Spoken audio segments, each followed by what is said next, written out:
Hello, America. I'm Lyle Rapacki, and welcome so much to Arizona Today. This is actually part two of an Arizona Today. So if you just clued in or clicked into this, you might want to go back and clue in or click into part one, segment one. My guest is Matthew Newgent. He is a graduate, what was it, Matt? 96. 1999? Yes, sir. 1996. 1999 of the United States Military Academy at West Point. And he is a co-founder of the MacArthur Society, and we discussed that on part one. We'll just really briefly, maybe 30 seconds, mention it in case you're tuning into this segment. But I'm going to encourage you got to go back to part one, because this segment now, we're building on segment one, and it'll make a lot of sense why. Because there are some really profound things that this gentleman, the MacArthur Society, and a number of graduates of West Point, but also folks that did not graduate from the military academy who are true American patriots and are willing to fight the good fight. They have come together because they see the threat at the door, and the threat is actual Marxism, and it is clearly attempting to take over our institutions. Now, this is not theory or philosophy or some conspiracy thought. The gentleman, our guest, really did talk about it and give specifics on segment one. We're going to do a little bit more here on segment two. And then I'm going to share with you that we can't name the name. I shouldn't say General Vallely, Matt, because we may not be able to get him because of his calendar. But we're going to try to get Major we'll try to pressure him by showing him these and say, we've already mentioned your name, General. I mean, both of us have known General Vallely, Matt personally, me through correspondence and phone calls. But General Paul Vallely, very significant West Point graduate and very decorated military serviceman. And we'll talk about that later. But we're going to put that on as a segment three. But the whole concept here is discussing how our United States military academies, Annapolis Air Force, Coast Guard, Merchant Marine, West Point, how they're being or attempting to be taken over from within, seduced. And so, Matt, if you're ready to go, ladies and gentlemen, go back and look at segment one. But if you're ready to go, let me read something that you wrote that I have that I think will be a nice introduction and move us into what we wanted to talk about on part two here. This gentleman, Mr. Nugent, wrote, cultural Marxism is a strategy to undermine U.S. institutions because our enemies can't beat us with kinetic warfare, like fisticuffs, ladies and gentlemen. Yep. Because of our strong military, massive economy, and geographic strengths. Thus, our enemies must first attack us from within. Marxism is a very dangerous ideology that has undermined many countries and led to the devastation of those countries and genocide. The United States is not undefeatable. That's pretty sobering and powerful. Go ahead and explain what you meant and give us an example. Yeah, and what you just said there, I wrote, and I know it's true because our enemy told us. Here's another book. It's very powerful. It's called, I'm holding it up to the camera now, Unrestricted Warfare. Unrestricted Warfare. And it was written by two colonels from the PLA, People's Liberation Army from China, the CCP, the Chinese Communist Party, basically. Now, what they postulated was what you just said, Dr. Lau. They believe that these are advanced military thinkers, okay? They're full bird colonels, the equivalent, and they said, we're very concerned about the United States. We can't beat them in a head-on kinetic war.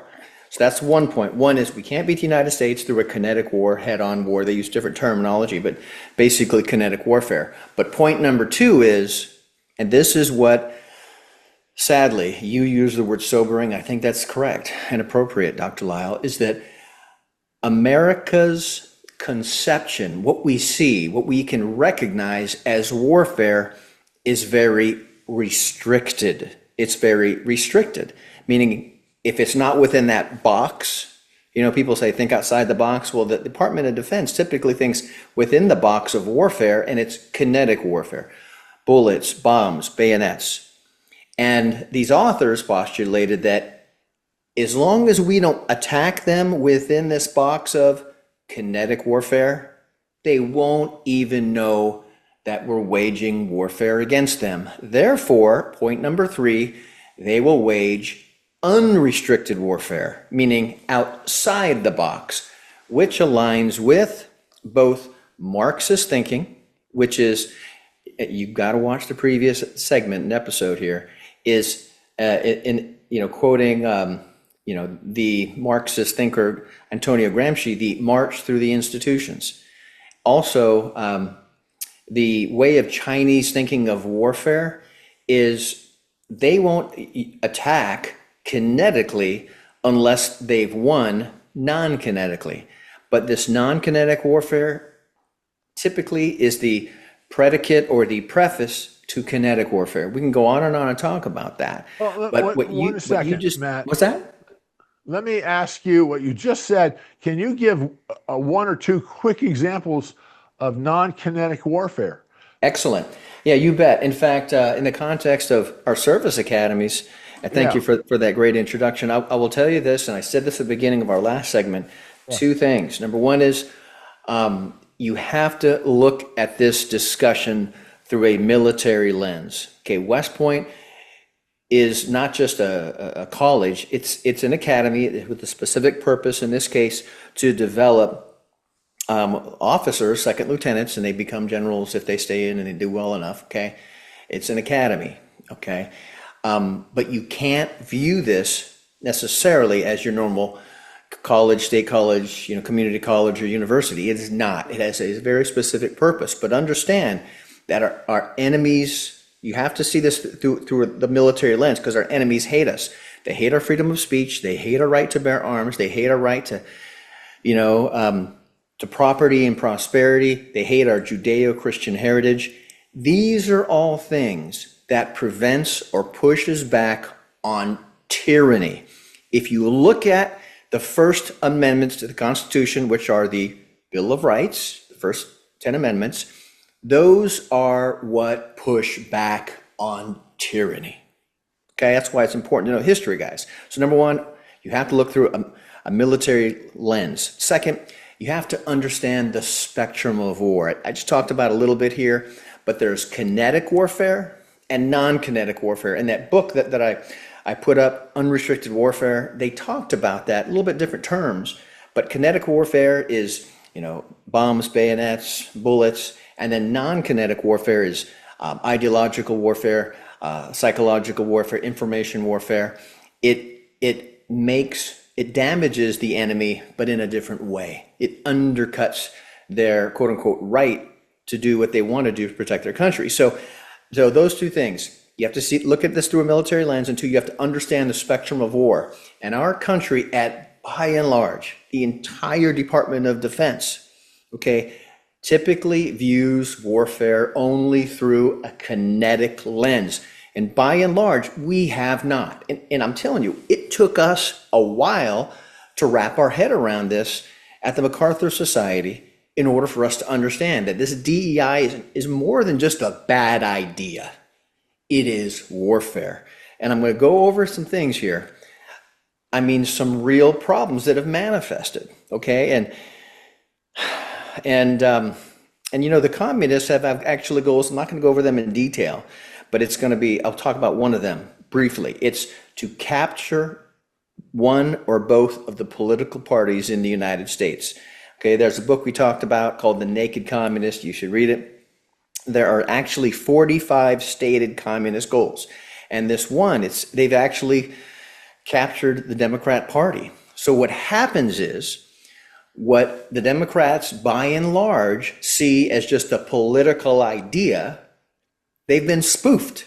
It's kind of like someone took over your bank account, acting as if they're calling in or dialing in or accessing your website, your bank account, and the bank thinks it's you, okay?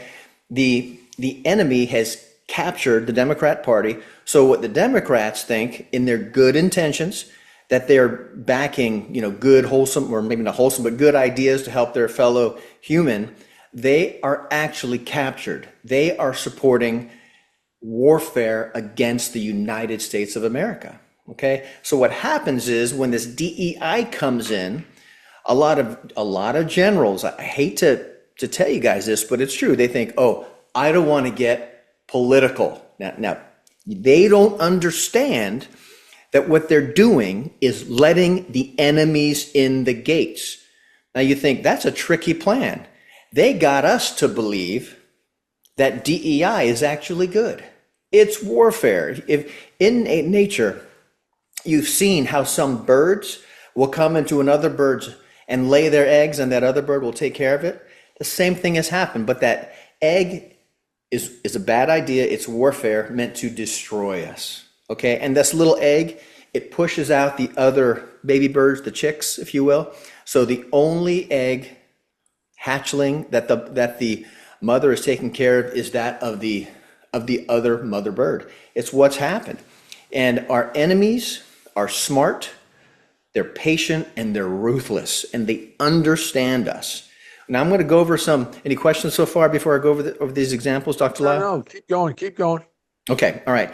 So now some of these, thank God, President Trump and the Secretary of Defense have stopped a lot of this. But the problem with this ideology, DEI, CRT, it's been going on creeping. Call it communist creep, Marxist creep, whatever.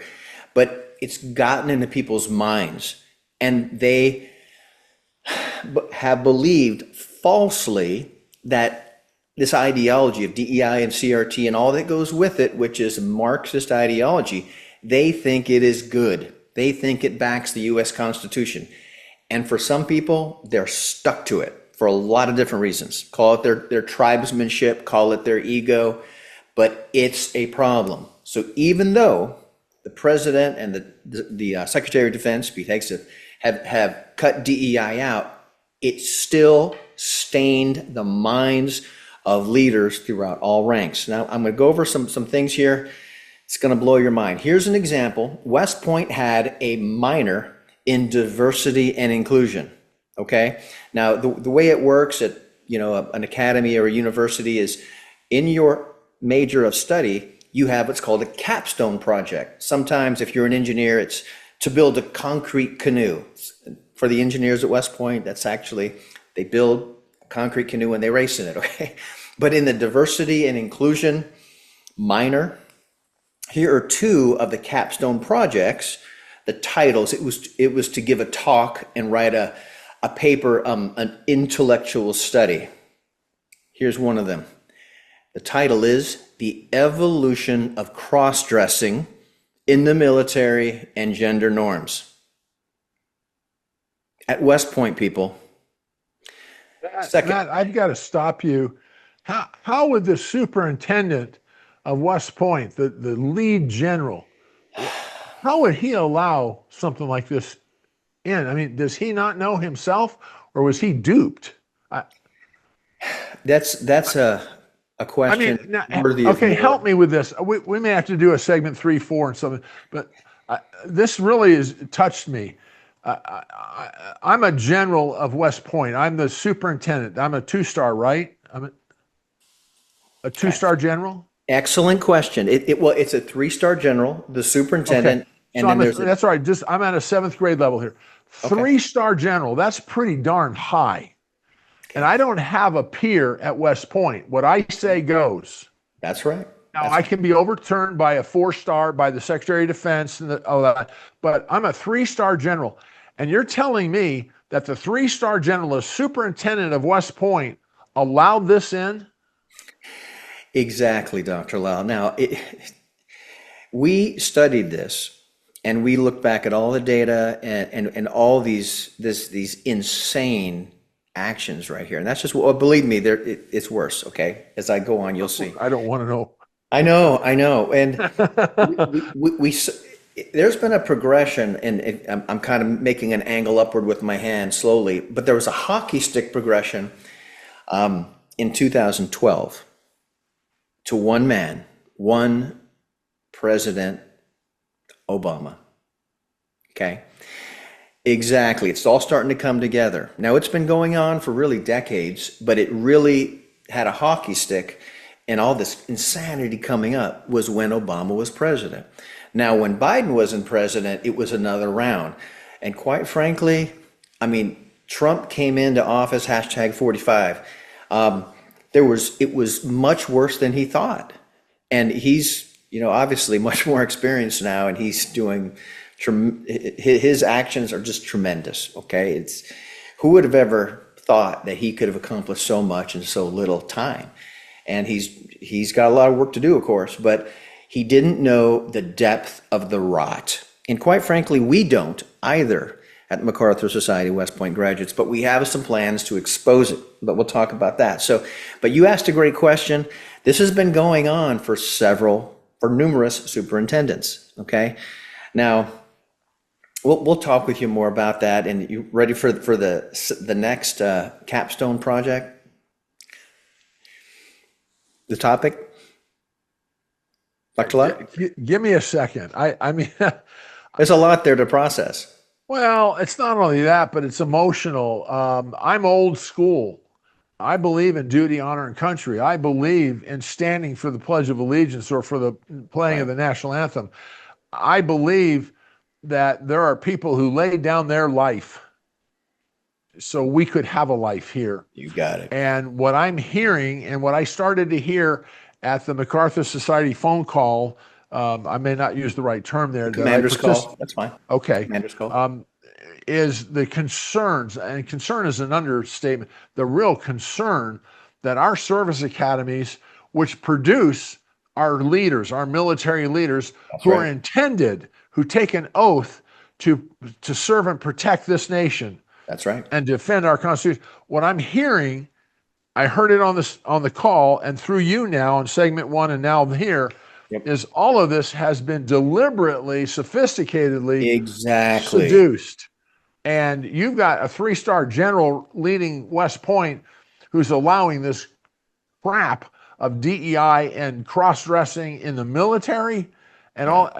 I'm having a hard time. That's all. I didn't think it was that bad. I really admit that to you, Matt. Mm-hmm. I did not think it was that bad. Well, and what I'm hearing you say is it's part of the real good plan by the Marxists. Exactly. And the reason why I keep driving home, warfare. It's not just, it's warfare. When someone is attacking you, you better treat it seriously. Now, the Secretary of Defense is, and so is President Trump. How he does, he's doing so much and so little. It's really amazing. Okay, I think you all agree here. But there's still so much more to do, and we want to help the president. We want to help our country. We want to help the Secretary of Defense, and there's hope. Okay, so one of the next, and there's a whole laundry list of issues here. One of the next capstone projects. This is the title: Deconstructing Patriotism. Deconstructing patriotism. That word deconstructing, it's synonymous with destroying from the inside out. That's a buzzword. When you hear the Marxist buzzword, deconstructing, it means destroy from the inside out. This is the whole title: Deconstructing Patriotism, Exploring Postmodern and U.S. Army Recruitment Amidst the Lack of a National Narrative. Now that is asserting that there's a lack of national narrative. So they're saying, let's rebuild it. And that's called deconstructing. So whoever wrote this and coached them, telling you, Dr. Lyle, when I think of this, I want to cuss, because this is serious stuff. Okay? Serious. And whether they know it or not, they have been grooming Marxists. It is serious. And I will say it again. This curricula has been grooming Marxists. And by and large, I would put it into 3 buckets, and I'm kind of going out on a limb right here, but I'll answer your question. How has this been going on? How has an entire Department of Defense allowed this to go on? Well, first of all, it happens slowly, okay? Second, I would put them into 3 buckets. One is some people are just trying to get through their daily lives. Of course, the higher rank you go, the more responsible you are, but there's been a lot of salute and execute. I'm not saying I agree with that, but I'm saying that's what it is. Second is the leaders that had pushed back were pushed out. Okay. And I know for a fact You can quote me on it. And I know how Obama did it. At the higher military schools, okay, and this is one example, this is just one example, based on how they answered certain writing requirements, how they answered that indicated what type of leaders they are. If you're an independent critical thinker, bad for Marxism. So what did Obama do? He washed them out. In fact, I know one of the instructors, Dr. Lyle, and he told me himself, he said he spoke with these are colonels, one-star generals, who are in line to be 2, 3, in some cases 4-star generals. He told them, he was not an Obama fan, okay? He understood what was going on, but he was just one man. He said, listen, Colonel, General, if you answer it the way you're going to answer it, your career will soon come to an end for the reasons I just explained to you. Most of them said, I'm going to answer that way anyway. And guess what happened, Dr. Lyle? They were ousted. They were ousted. So those who put the second bucket, those who pushed back were pushed out or were identified as independent critical thinkers who would. Okay. The third bucket is those that are complicit. I will say it again, those that are complicit. We got them, Brennan, Comey, Biden, and now it's coming out very clear. We all knew it, but now the evidence shows that President Obama was working against our own country. And what blows our mind at the MacArthur Society is earlier this year, I think, the highest award, embodying the virtues of duty, honor, country, called the Thayer Award. Guess whom West Point gave it to? Obama. You got that? You got that? Talk about infiltration. Okay. Now that said, I'll proceed. Okay. All right. Okay. You mentioned, shall I proceed, Dr. Lyle? It's a lot, isn't it? Well, it's a lot. And I think, you've just now, just in these seconds, ladies and gentlemen, you're seeing us live, almost live. Matthew, I think what we should do is let's close out. I want your closing thoughts. Now, I'll tell you why. I think we need to come back and do a different type of show where you have the time to actually present to us just how seductive this has become, not just at West Point in the service academies, but in our generals, within our generals. There was an admiral, and correct me, I sent it to you. I won't mention it, but there was an admiral who was very important in position, and she talked about the assassination of Trump and how she could do a better job than the shooter. You remember I sent that to you? Yeah, I do. Yeah. And to me, that's treason. And to have an admiral, I forget if she was 2-star or 3-star, but she was in uniform. She was let go, I think, wasn't she? Say again? She was put out of the military, wasn't she? Yeah, right away. Yeah. And hooray. I mean, I wouldn't even packed her bag. That's right, Dr. Law. 100% agree with you. She didn't last that long. But the fact that she was there and she Exactly. It's been going on. That's what I said. These problems are symptoms of something bigger. So you're really on to something here. Yeah. And I think we need to reschedule this. I've got to replan how to do this because I think you're on to something that needs a little bit more time, and we need to prepare this properly.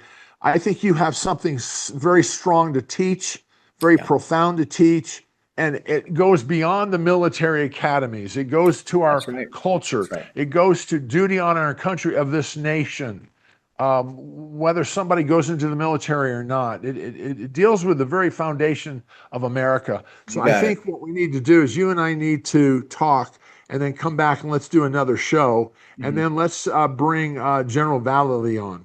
You bet. If I could give you guys some hope, is that okay? Yes. Okay. Now, I invite you all to attend the monthly Commander's Call. Okay, the monthly Commander's Call. Typically, it's on the first Wednesday of every month. We just had one, I'd say about a week or two ago. So the next one's going to be actually in October because the way it falls on. So the next one's in October. Now, it's free to attend. I run it. It's 60 minutes. We're boom, boom, boom, boom. And then if you want to stay later, there's an informal Q&A session, okay, which is, it's much more lax. You can speak. It's great. But, okay, so that said, the MacArthur Society West Point graduates represents West Point. But we've been working with two other esteemed alumni societies, one representing Annapolis. It's called the Calvert Task Group, great organization. And there's another one called STARS, STARRS.US. They're amazing, okay? In fact, they kind of laid in the groundwork for the MacArthur Society, and they've been around a couple years longer than we have. Great work. They, in this joint operation proposal I'm going to tell you about in a second, they've been representing the Air Force Academy. Now, well, this joint proposal is kind of an operation called the Duty Honor Country Commission. The Duty Honor Country Commission. Now, the Duty Honor Country Commission is a proposal. It's a 120-day deep dive. You remember DOGE, Department of Government Efficiency? It's kind of like that for the service academies, West Point, Annapolis, and the Air Force Academy, okay? It was put together. We've got a great plan. We've been pitching this to members of Congress. We've been pitching this to the Department of Defense, and it's looking good. Now, there are four parts to it. You know, keep what's good. You know, make some corrections on what needs to be corrected. But the two big parts, okay, is unearth the rot, and the other is reform. Now, what you've got in your heart, what you're feeling that's driving you, Dr. Lyle, and I feel it too, and your audience feels it too. We know what righteousness, we know what goodness is, okay? And there are other problems we didn't even have to have the opportunity to get to, but it's orchestrated, it's warfare, and we get it. We're on to the enemy, okay? And we let him in the gate. But what we're gonna do is we're gonna unearth the rot, and then we're going to restore virtues. Now, I didn't say values, okay? Because, you know, 3 men in a polymorous marriage might be someone's value, but it's not virtuous, okay? I might get backlash for that, but I'm telling you, it is not virtuous, okay? Value is what's important to you. Virtue, if you look and you study the word, it's Judeo-Christian principles, okay? And if you were to, okay, I'm going to get a little spiritual with you here, but if God were to say, here is a soldier, and I say soldier, I mean Army, Navy, Air Force, Marines, you know, Guardian, just the troops, okay? How would you describe it? Duty, honor, country. Those are the virtue of a godly soldier, okay? Now, when, I didn't get to this yet, but the current superintendent removed duty, honor, country from the West Point mission statement. I will say that again. The current superintendent removed duty, honor, country from the mission statement. Now, he said it because, well, he was told to. You got me? In order to align with the Army values. You got that? Now, when we at the MacArthur Society, folks, we're on the front line. So if you really want to know what's going on, attend the commander's call monthly. Next one's going to be in October, okay? Okay. I'll be calling you, because let's pick up on this. I think we need to do a couple of segments so you can teach, and okay, General Valley, maybe some others can teach we the people what's really taking place. So thank you, Matthew. Thank you. Ladies and gentlemen, I'm annoyed, and we were going to go a different way on segment 2 here, and I stopped it because I'm really frustrated and annoyed at some of the stuff I'm hearing. So we're going to address this. We're going to come back. We're going to maybe bring on another guest or two with Mr. Nugent, and we're going to address this, because this has a lot to do with our very culture as Americans. Right. And I'm not going to stand here and just let it go like that. So Matthew, thank you. Matthew Nugent's been my guest on segment 1 and this segment 2, and he'll be back.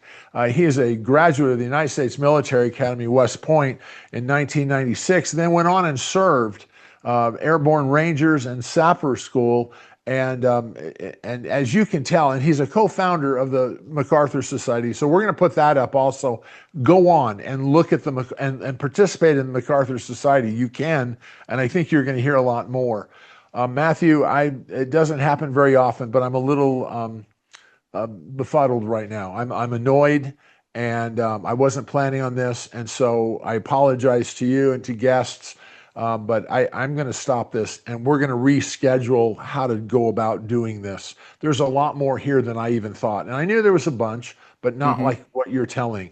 And so I apologize to you, sir. I salute. No worries. And I understand. I've been there, Dr. Lyle. And we need to work this out. So I'll be on the phone to you. Ladies and gentlemen, Matthew Nugent, again, co-founder of the MacArthur Society West Point graduates, has been my guest on segments 1 and 2. Please participate, go on and listen, and then we're coming back with a segment 3 and 4 and probably 5. Ladies and gentlemen, thank you for joining me here on Arizona Today. I'm Lyle Repacking. That's how I see things from Arizona today.